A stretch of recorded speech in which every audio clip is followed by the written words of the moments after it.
You like sugar, huh? Is there sugar in syrup? Yes. Then yes! We elves try to stick to the four main food. We've talked about how the salaries for men and women are different, but let's incorporate years and see what that does. Here's the same data we were just looking at, and if we look at years, we can see there's definitely an upward relationship. The more that you work at this bank, the higher your salary is. But what does that mean for the difference in the genders? There's a couple different possibilities. For example, here we have men versus women, where the men are getting paid higher, and it's just unilaterally higher. The men always get more money than the women. It seems like a starting salary issue, like maybe that's where the bias is. But that's not the only possibility. This picture shows them starting at the same place, but the men have a slope that is steeper, and so by the time you've worked for several years, the men are getting paid more than the women. This would be a promotional issue, not a starting salary problem. We could also talk about a mixture of both problems. Here we see that the men with the red, really? How long ago? Men here in red start lower, but then they increase faster. We have some bias with the beginning intercept and the slope at the same time. So just testing men and women are unequal isn't enough information to know what's really happening here. Let's go look at the data.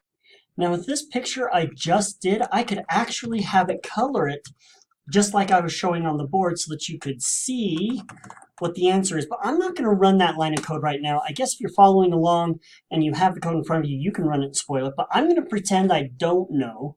And I'm going to do regression, and I'm going to have years, and I'm going to have gender, and I need to have years times gender. The reason for that, I'm going to show you in the next video, if I get to it that fast. Of course, I want to look at my residual. For a second, I had the residual plot from the previous fit. It was really confusing. Fortunately, I get to pause the video, but keep in mind if you get funny residuals, check that what it says down here is what you're trying to test. What I saw just a minute ago when I paused video is, well, this guy and salary based off gender, so something to watch for. Here's what my residuals look like. They're looking really good, nice and normal. This is fake data, so of course it looks nice. And here's our output. Notice we have the effective years, the effective gender, and here's something for both of them at the same time, and we're going to see why that's important. Let's play with this prediction equation using these four numbers right here, the same way we did in the last video. Here I have just taken those values straight from that prediction equation. We had 298637. That was our intercept. We have this number with years and that number with male. Now in R, the output said gender male so that you knew what the category was. And then this number with years times male. So how do we separate this equation based off whether it's female or male? Leave it. For female, we're going to have each of these pieces, but here when we get to male, we're going to put in 0. Over here, male is going to be 0. Notice terms that are for female are not going to have any of the pieces labeled for a male. I have a job for you. Now you can get the eraser. Here, try this one. And erase from here over, because 0 times whatever just goes away. No, not years. So the female equation is just this. Here's our intercept, and here's our slope. How do we interpret this? If the years are 0, this is starting salary. Women start out at 29.86, and this is how much their salary goes up per year. They're getting promotions of 2.5. For men, the value of male becomes a 1, and if you multiply anything by 1, it's just that same thing. So now erase only the red ones here in the men equation.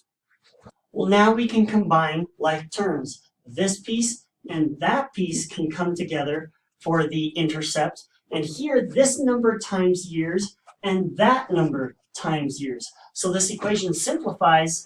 So these two values become the new intercept. These two values make up the new slope.